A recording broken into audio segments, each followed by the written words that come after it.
Uncle Harry was there, Skippy was there, many of the brothers who came out of Vietnam. Uncle Harry himself, a military man, was always there to hold the American flag and not to criticize the flag.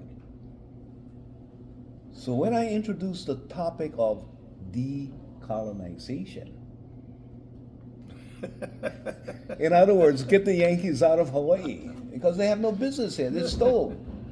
They could not deny the history of Hawaii.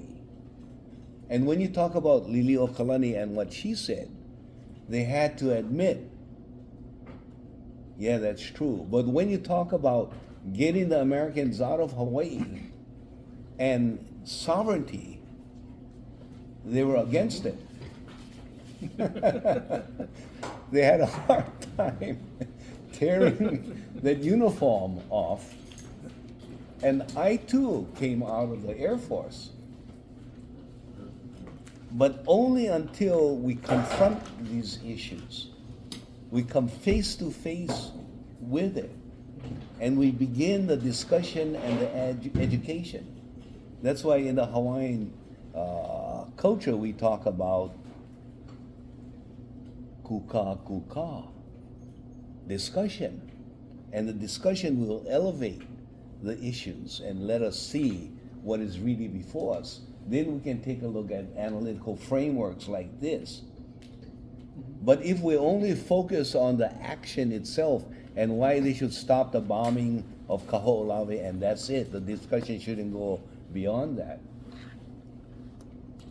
then you run into a brick wall and you won't face anything else. But they were willing to face it, even to the point of almost coming to a beef over it.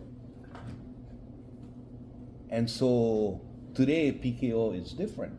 It is also engaging in the decolonization of Hawaii. So through discussions, through this kind of programs, we can begin to educate people so that they become more expansive in their view instead of only looking at behavior and allowing that invisibility line to stop you from further analysis. Well, I was brought up and educated in a Western American standard school. I pledged allegiance to the flag. We all did, my brother. So the conflict was real. Yeah.